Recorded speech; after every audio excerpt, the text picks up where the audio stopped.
Since I was little, I knew that something lived in my body that I couldn't explain, a warm tension, a shiver in my flesh, an anxiety that crept into my thoughts without me being able to control it. It wasn't pain, but it wasn't peace either. It was a need, hunger. Not a hunger for food, not for sweets, not for toys. It was a hunger for touch. For presence. Of closeness. Ever since the age when other little girls were drawing butterflies and prom dresses, I dreamed of fingers walking on my back, lips that pressed against my shoulders, a voice that spoke my name slowly, in a whisper, like a prayer murmured between two breaths. But I quickly learned to hide. Because the world doesn't love girls who feel too much. In school, in my family, in my circle of friends, I was taught that a girl must be good. This word was spoken to me severely dozens of times. A good girl doesn't touch herself. A good girl doesn't caress her neck in the silence of the night. A good girl doesn't feel shameful things. So I learned to smile beautifully, to keep my knees together, to wear longer skirts and lower gazes. But in me, the fire didn't burn. Extinguished. It gathered in my chest, between my hips, in my dreams. I remember the nights I lay awake, my heart beating too fast, while my hands searched for the truth. I didn't know what I was doing, I just felt my body asking for it. And I didn't want to betray it in the dark, with the door locked. I was learning what it meant to be a woman without anyone telling me. First I felt guilt. Then, only pleasure. Over time, pleasure became my silent refrain, a form of freedom, an escape from rules and fears. I knew I wasn't allowed to desire. But desire doesn't ask for permission, it comes. And in my case, it stays. Adolescence was a prison with colored walls. While my peers were discovering love with small steps, with clumsy emotions, I was already living in complex fantasies. I imagined touches, scenarios, gestures that I had never seen, but felt so real on my skin. I was attracted by every detail. A tanned hand, an elegant ankle, a low voice. I imagined what it would be like to be trapped in a corner by the wall, stared at intensely, touched as if I had never been touched before. And all this, without even kissing a boy. I learned my body early. I explored it carefully, with fear, then with boldness. I knew my every twitch, every sensitive area, every way it could say yes without words. But the outside world didn't want to hear about it, so I learned to be two women, one for the world, with decent dresses and a restrained smile, and another for myself, with fantasies that weren't ashamed, with desires that burned me in silence. I started my sex life with huge expectations. I thought that finally my hunger would get what it was looking for. I thought that in the arms of a man I would find that fulfillment that I had been dreaming of for years. But reality disappointed me. He rushed. He wanted me, yes, but he wanted me selfishly. It was about him, not about us. He looked at me with desire, but not with understanding. And after it was all over, he left me with my eyes wide open, looking at the ceiling and wondering, is that it? I realized then that my hunger was not just physical. It was also emotional. I want to be desired, but I also want to be understood. I want to be taken, but also looked at. I want to be devoured, but also embraced with love. I have become a woman who searches. I search in touches, in words, in looks. I search in sex, but also in emotion. Some have called me a nymphomaniac. Maybe they are right. But if feeling intensely is a disease, then I don't want to heal. My hunger is real. It doesn't stop after an orgasm. Sometimes, then it just begins. It's not about the number of men, it's not about conquest. It's about fusion. About that touch that says, I see you, I feel you, I want you. Just as you are. I hid my body for years. I tied it up in tight bras, in loose blouses, in silent steps. But my fantasies have never been silent. I carried them in my bag, in books, on walks apparently banal, in showers, in smiles. I imagined unknown hands lifting my dress. I imagined mouths slowly descending my spine. I imagined moans in forbidden places. And the longer I remained silent, the more vivid they were. My body is a map of desire, a map that many wanted to conquer, but few knew how to read it. Some got lost in me. Others used me. Few stayed. And even fewer understood. But I understood one thing. This hunger is not shame. It is life. It is the cry of my blood. It is the beating of my heart when a foreign hand touches my ankle. It is my rapid breathing when someone whispers something forbidden to me. It is that heat that starts from my belly and rises to my throat. My hunger is not vulgar. It is poetic. It is true. And I don't want it anymore. I hide. Because I am a woman. And the woman in me is no longer silent. She wants to be touched, loved, desired. She wants to be seen not as a problem, but as a promise. This is my first confession. About the hunger that raised me. About the desire that shaped me. About my body, which no longer hides. Chapter 2. My husband, the quiet one. My husband is a good man. He is the kind of man who brings you hot tea when you have a fever and never forgets birthdays. Man who my parents would describe as the right one, and whom my friends secretly envy for the care with which he opens my door or ties my shoelaces when I forget them untied. He is a calm, predictable, correct man. He bears his wounds with dignity and patiently passes the days. He does not raise his voice, does not slam doors, does not lie. He is faithful, present, gentle. But despite all this, he never touched me the way I wanted. When I met him, I was attracted by the certainty in his voice, the way he seemed to be undisturbed by anything, like calm water that urges you to throw yourself without fear.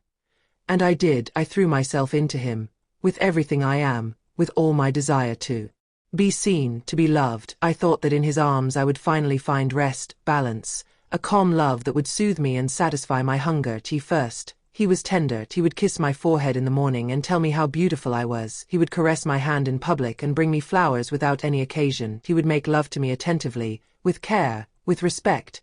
But after a while, our love moved between cold pillows. His movements became repeated, mechanical.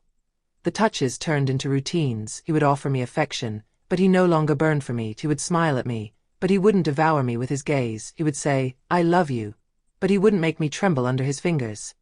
And then I asked myself, what do you do when you love a man who doesn't know how to touch you? When you want him, but you don't feel that he wants you with the same hunger. When they offer you peace, but you miss the storm. My husband is a good man. Too good sometimes, so good that I was ashamed to tell him how much I miss being taken with passion, not with care. How much it hurts me to see him undress me in silence, without tasting me first with his eyes. How empty the nights when we touch each other without really touching each other have become. I tried to tell him, gently. I talked to him about my desires. About fantasies. About how sometimes I would like him to grab me by the waist in the kitchen and kiss me as if he had been waiting for me a lifetime. He smiled. He told me that I am beautiful when I dream.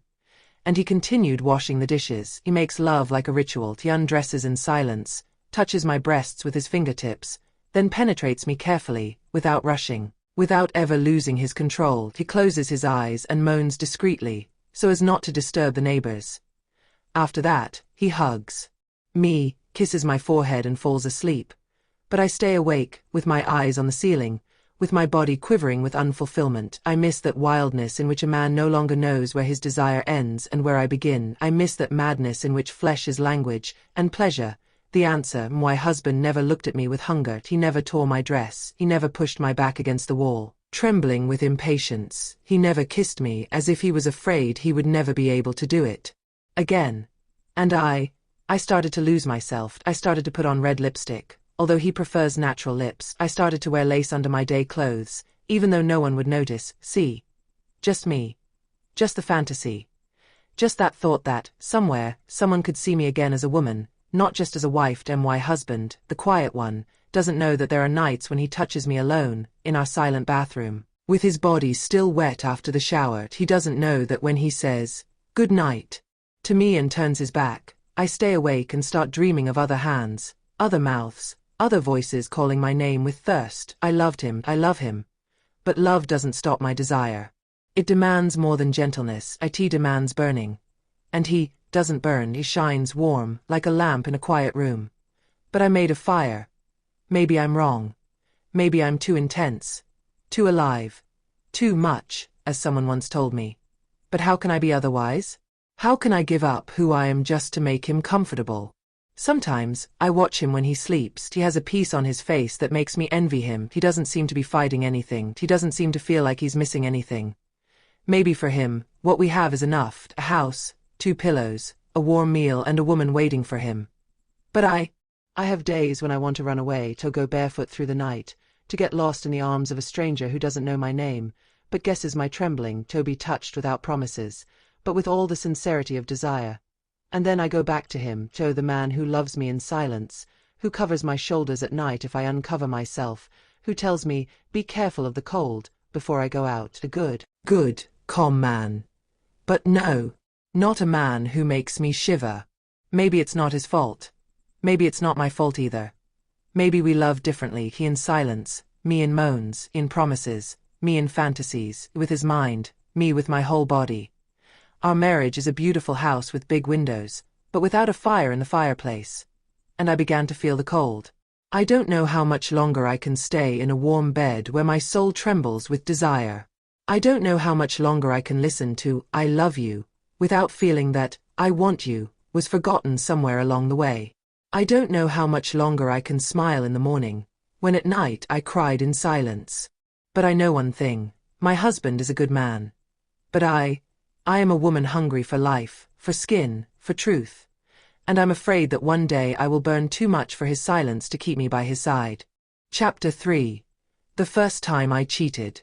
I didn't plan it. I didn't say to myself one morning, today I'm going to cheat. It wasn't an act of revenge, nor a cold, premeditated decision. It was a slow, dangerous, sweet slide, as if a part of me, asleep for years, had woken up, stretched its fingers toward the light. It had happened on an ordinary Thursday evening out of town, at a professional conference. A delegation. A formal dinner, hotel with thick walls and diffused lights, simple dress, but one that left my shoulders bare. A man who looked at me not just as a colleague, but as a woman. His name was Andre. He worked in another department. I had only seen him a few times before, but that evening he sat next to me at the table. He laughed to my jokes. He touched my hand without rushing to withdraw it. He complimented me without sounding vulgar. He wasn't pushy. He was present. To one point, during dessert, he whispered to me, "You have a beautiful sadness in your eyes." I froze. Not even my husband had ever said something like that to me. No one had ever noticed my sadness. I hid it well, I thought. But he had seen it. And suddenly, I felt empty. But not vulnerable, but alive. After dinner, we each went up to our rooms. I showered, put on my white hotel robe, sat on the edge of the bed, and looked in the mirror. I didn't look like a woman about to commit a betrayal. I looked like a lonely, hungry woman between two worlds. The phone vibrated. A simple message. "I can't sleep. Come for a drink. Wine?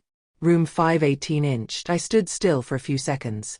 Then I got up. I got dressed without thinking too much, a long but soft nightgown, which I covered with a cardigan. I didn't put on a BR and no perfume either. There was something instinctive about me, like an animal going to water. When he opened the door, the room was dimly lit. Jazz music was playing softly, a glass of white wine already poured. He looked at me without saying anything. I went in. He closed the door slowly. Then he came closer to me and took my face in his hands. He didn't kiss me. He just said, "You don't have to stay. But if you stay, I want to know that you want me." And I heard myself say, "I want you."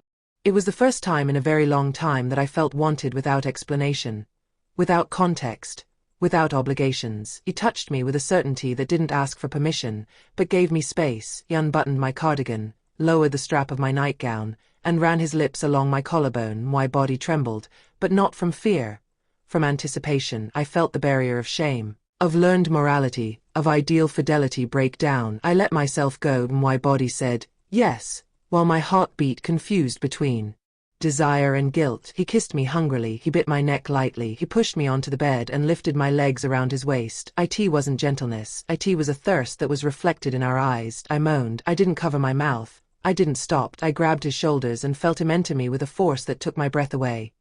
The pleasure was so sudden and sincere that I burst into tears. This had never happened to me before. It wasn't just sex, it was confirmation that I was alive, that I was a woman, that I deserved to be touched not only with respect, but also with desire. After that, I remained silent, with my head on his chest. He didn't say anything. Neither did I, but my thoughts enveloped me like a dense vapor. What had I just done? Why didn't I feel hatred for myself? Why was my body light, but my soul as if clinging to the edge of an abyss? The next morning, we greeted each other like strangers, and no words, and no reproaches. "Oh, see you later." I went down to breakfast and sat next to my colleagues, smiling. No one noticed anything. But something inside me had broken. And something else had been born. On the way back, I received a message from my husband. "I miss you. I can't wait for you to come home." I hung up the phone and looked out the window. It was sunny, warm, gentle sun, but I felt different. Like a woman who had just stepped into a new world, full of shadows and light. When I returned home, he kissed me on the cheek. He asked me how the conference was. I answered with a perfect lie. Tired, he smiled and brought me my favorite tea. That night, we made love. With him, he was gentle, caring, familiar. But I was somewhere else. I remembered Andre's bites, his rapid breathing, my uncontrollable moans. My husband didn't notice that I was no longer whole with him. Only one part. The other remained in that hotel room, crushed between guilt and desire. The first time when I cheated, it wasn't an act of hate. It was a search, an exploration, a release from a woman who was tired of waiting to be wanted. I stepped across an invisible line, and although I cried silently in the nights that followed, I didn't regret it. Because that night, for the first time in a long time, I recognized myself. And I felt whole, even though my world had begun to silently crumble. Chapter 4. Second Skin. After that night, nothing was the same. Not because my world had suddenly changed, but because I was no longer the same in the mirror. I no longer looked at that face with the same eyes. I no longer placed my hand on my hips with the same embarrassment. Something had awakened in me. Not love, not hate, but a raw, lucid, and almost liberating form of awareness of my own feminine presence. I returned home with my body touched by someone else and my soul shaken by a reality that was hard to say. I was no longer a faithful woman, but I was honest with my body for the first time. The next morning, I stayed in front of the bathroom mirror longer, naked. The warm water still slid over my skin, but I no longer felt it the same. I looked at my shapes with a new intensity. It was no longer about criticism. I no longer looked for imperfections, extra pounds, discreet stretch marks, or the fine wrinkles under my eyes. I studied myself differently. Like a stage on which something sacred had happened, an intimate spectacle that only I knew in all its details. My chest, once hidden under thick bras and loose blouses, now seemed to me an open gate, full of the memory of lips and palms that did not belong to my my neck, before just a support for necklaces or scarves, still seemed to retain traces of a hurried breath. My thighs, those parts of my body that I sometimes clenched in shame when I walked on the beach, now had a silent powered security story. My body had become language, second skin. Not just flesh, but a new garment made of sensations and memory. For the first time, I understood how much I had hidden behind clothes, calculated gestures, shyness. I had spent my life hiding what I was, a woman hungry for touch, for recognition, of silent admiration. I had learned, from shame and education, to keep my back straight, my voice low, my thoughts pure. But fantasies do not wash away with holy water, nor do they disappear with age. The second skin was not visible, and no dress could cover her. No man could penetrate her without my permission. It was armor, but also a transparent veil. It was the way I moved through the world, aware that I carried a secret with me, a guilt, a pleasure. In those days that followed, I began to dress differently. Without ostentation. I had not suddenly become a woman who wanted to be looked at by everyone. No, I just started choosing my words more precisely, my clothes with more intention, my lipstick color with more courage. I wasn't changing for men, I was changing for myself. It was a painful paradox. While my mind kept repeating that I had betrayed my vows, my body felt closer to the truth than ever. I touched my hips in the mirror with a gentleness that amazed me. I admired my long neck, the line of my shoulders, the discreet curve of my waist, with a tenderness that I hadn't had even in my adolescence. Not because I had become more beautiful, but because I had become more mine. I didn't say anything to my husband. I didn't look at him differently. I didn't become cold. On the contrary, I tried, in my guilty way, to caress him more often, to smile at him in the mornings, to pour him his favorite tea without him waiting. Maybe it was a form of compensation, or maybe an attempt to remember who I was before. But something could no longer be reversed. A part of me had been touched that had demanded to be recognized for years. It could no longer return to the cage of decency. Tonight, in the marital bed, I would turn to face the wall and close my eyes, revisiting memories. Not necessarily the act itself, but the way I felt. That moment when I allowed myself to say, "I want you," without shame. The touch without questions.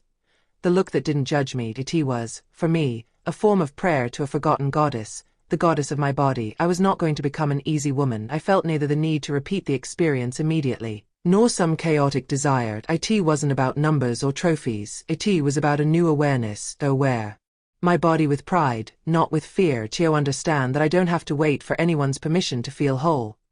The second skin taught me to listen to my thrills, to stop punishing myself for my desires, to stop confusing love with duty. My husband noticed something. He asked me one evening if I was happier. I told him I was trying. He smiled.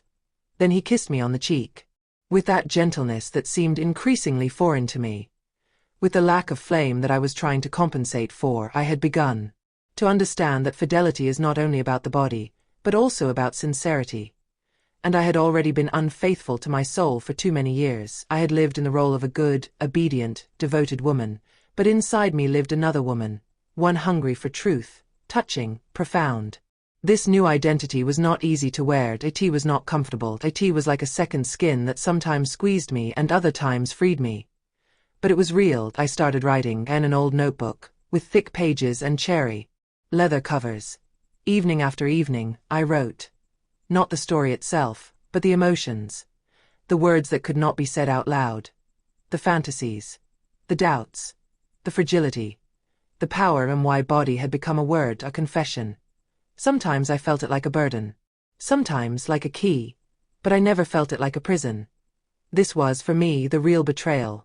Not the moment I was with another man, but the years I betrayed myself, in which I was silent, I accepted, I swallowed desire like a shame. The second skin did not offer me a new role. It gave me the freedom to no longer play any. And maybe one day, I will have the courage to show myself to the world with this exposed skin, to say, this is me. The woman who wanted more. The woman who no longer wants to hide. Chapter 5. The Hotel with Silent Walls. It was an evening like an unspoken promise. I had made no plans. I had not even intended to go there. I had met him by chance. In a crowded cafe in a neighborhood I don't usually go to. He was wearing a dark gray shirt and had those quiet eyes. He didn't ask me anything. He just stood there. He looked at me. Not with desire, not with impatience. With a calm, almost strange attention that brought a shiver to my chest. We got up almost at the same time. It was raining outside, but neither of us took out an umbrella. There was a heavy silence between us, but not oppressive. It was like low music, which you felt in your chest without hearing it. The hotel was secluded, with thick curtains and the receptionist without questions. Neither he nor I said a word. He took the key. The floor 3. Room 314. I seem to remember every detail. Because in that hour, time was compressed. It was silent. It breathed with us. The room was simple, but warm. Dark wood. Diffuse yellow light. The air smelled of jasmine and wet wood. I went in first. He closed the door. I didn't turn my head. I felt him behind me, present without haste, without declared intention. And yet, present in me, in my mind, in my skin. He didn't come closer right away. And I remained still. I felt his breath in my throat, my heartbeat in my wrists. Then, after a time that seemed like an eternity, I felt his palms. Not on my skin, on my blouse, one on my shoulder, the other on my back. His touch was slow but sure, as if he knew every corner of my body before he touched it. He didn't kiss me. He didn't whisper anything to me. He just pulled my blouse over my head with a painful delicacy. Then, he placed his hand on my bare, slightly arched back. My chest heaved. I didn't say a word. Silence was our pact, and I loved her. She offered me a sacred space, where I didn't have to explain anything, justify anything, play anything. My skin was exposed, but not vulnerable. He was desired, but not devoured. I turned to him. And his eyes pierced me, not with animal desire, but with a strange gentleness. He looked at me as if I were something rare. Like something known only in a dream. He began to touch me with his fingertips. Arms, collarbone, shoulders, no rush, no pressure, as if he was reading old stories in my skin. Then he gently pulled my bra strap, revealing my left shoulder. He left his lips there, a touch, not a kiss, a sign, an acknowledgement. When he undressed me completely, I felt no shame and no guilt. I felt beautiful in a way I hadn't felt in years. Not decorative, but whole. Not looked at, but felt. He didn't rush anything. My body became a map, and he traveled on it with the patience of a man who wasn't looking for a destination, but for a path. He sat me down on the bed. He gently pulled him out from under me, so that I could feel my skin on the sheet. His hands moved down to my thighs, to my knees, then back down to my stomach. It was all like a silent prayer, a ritual. His touches were answers to questions I hadn't asked, and my body, hungry but restrained, had learned to trust again. I closed my eyes, but I could feel everything. His palms on my hips, his warm breath on my sternum, his fingers drawing small circles around my navel. I moved without wanting to. Not out of pure sexual desire, but out of a need to anchor myself in that moment, to keep it, to prolong it. When he entered me, it wasn't with force, it was with a quietness that stirred me, as if our bodies had been made to soothe, not consume. He took my right hand in his, and our fingers clasped without trembling. I drew in air, deep. Not to moan, but to live. Every movement was calculated, but not mechanical. It was a silent conversation, a poetry without rhyme, a flow. Skin on skin, no masks, no mask for him, no mask for me. I was afraid to open my eyes, I was afraid it might end. But at the same time, I wanted to look at him to know who the man was who was reading me without asking me for anything. When I reached that breaking point, there was no explosion. There was a deep tremor, a surrender, as if a part of me, rigid, restrained, trained to be silent, melted. And in that silence a new woman was born. After that, he didn't speak, he just pulled a blanket over me and lay next to me. With his eyes open. With one hand on my chest. Exactly where the echo of the beatings could still be heard. I don't know how long I stayed like that.Minute.A an hour, a lifetime. When I got up, he didn't ask me if I wanted to stay, I didn't ask him either. What was his name? There was no need, I knew him, I knew his palms, I knew his silence, I knew his rhythm. I got dressed in silence, I walked past the mirror and saw my body. Another. Not just wanted. Not just used. Lived in. I left that hotel as if I were leaving a pagan church. With respect. With soft knees. With a burning soul. I never went back. Neither there nor to him. But I still sometimes feel the scent of jasmine in my nostrils, I still feel the sheets on my skin, I still feel his hand on my chest. Where he learned to keep quiet about what I never knew how to say. Chapter 6. Mornings with tea and shame. Not the night itself. Not the touch of another man, not the unknown sheets, not the silent walls of discreet hotels. Not the hurried breathing, not the liberating orgasm that made me, for a moment, feel alive. No, not even the quiet departure, with soft steps, with my coat pulled over my shoulders and my makeup partially wiped off. It wasn't those moments that disturbed me the most, but the mornings. When I would return home and find a kettle of hot water on the stove, a bag of linden tea prepared on the white saucer with gold edges. Always the same tea. Always the same gentleness, no questions, no suspicions. My husband was not a jealous man who was, perhaps, too trusting, or maybe just blind in that protective way that, instead of seeing, prefers to believe.Or ignore. He was still sleeping in his grey, striped pajamas, lying on his back, one hand on his chest, calm. When I entered the bedroom, my body felt tense, dirty, even though I had already washed in the hotel bathroom. My skin held the memory of another man, and the smell of tea and conjugal sleep suffocated me. It tightened me like an invisible straitjacket. A gentle ritual became a silent punishment. I would sit on the edge of the bed. Most of the time without waking him, I would press my palms against my knees and stay there, frozen, trying to find my place, to gather myself from all the places I had scattered. But it wasn't easy. Our bed was tidy, my pillow kept the shape of my head, the sheet was smooth. Everything was linear, calm, predictable. And in that order the chaos within me appeared. The other men, the other rooms, the hungry or delicate touches, the bodies I had slipped into to forget or remember who I was. They all appeared there, in the marital room, like shadows that stretched over the furniture and over the shoulders of my sleeping husband. What was hardest to bear was not the shame for what I had done, but the shame that, despite everything, I loved him with a kind of old tenderness, like a yellowed book that you keep on your bedside table even though you no longer read it. I knew his gestures, his silences, the smell of his skin. I knew his smile when he brought me tea and left a note on the refrigerator. Don't forget to wear your red scarf today. It looks good on you. It was tender, he was good, he was there. But his body didn't know how to read me. It wasn't about sex, not just about penetration or positions. It was about language. About the vibration of a hand that knows where to press. About a look that undresses your thoughts, not just your blouse. And he didn't have that language. Not because he didn't want me, but because he didn't have the courage to see me whole, to see my fantasies, to understand my hunger. And then I would look elsewhere.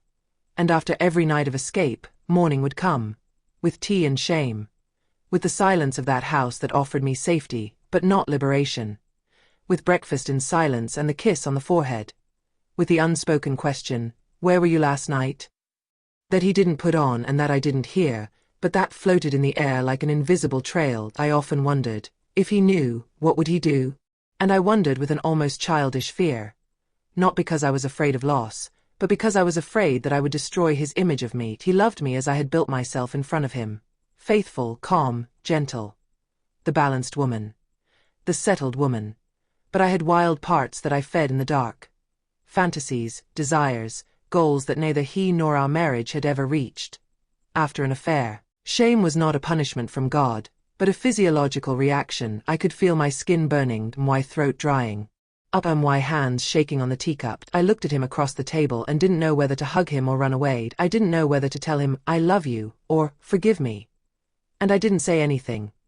Sometimes, I made love to him after a night like this, to convince myself that I could lie to myself that there was passion in that bed too, to wash away my mistake in his silence. But my body didn't vibrate the same way. It responded, it obeyed. But it didn't flinch, it didn't demand, it didn't shout. It was just silent. Other times, I took refuge in the bathroom. I washed my hair twice. With aggressive gestures, I exfoliated my skin. I checked every sign, every trace. And then I sat on the toilet lid and asked myself, who am I? The woman from the hotel? Or the wife who makes pancakes on Sunday? The answer was always the same, both of them. And that was exactly the hardest part to bear. I wasn't a hypocrite. I wasn't just unfaithful. I was torn in two, and on those mornings, both versions of me would sit at the table, one with her shirt slightly wrinkled, the other with a cotton robe, one with someone else's perfume on her neck, the other with her hair loosely tied. They would look at each other in silence. And neither of them had the courage to speak. And yet, there were also mornings when shame, mixed with longing, with the memory of someone else's body, with that vibration that didn't go away even after 2 showers and a coffee, with the need to feel that look again that made me forget that I was married, a woman, a mother, or any other role. Those mornings were the most dangerous, because I didn't just want to forget, I wanted to come back. The shame as it came also went. It settled like a blanket heavy on my soul, but over time I had learned to put it aside. I hid it under smile, under shopping lists, under vacation plans, until the next night. Until the next hotel. Until the next man who would whisper to me without words, I see you. And the cycle repeated itself. Shame. Silence. Fake smile. Desire. Lie. Silence again. Sometimes, on mornings like these, I wished I was discovered so that it would end, so that everything would collapse and I wouldn't have to choose anymore. But he didn't ask. Never. Maybe he knew. Maybe he sensed. Maybe he was just too in love with the image he had built of me, so I would drink the tea, I would kiss his forehead, and I would continue as if nothing had happened.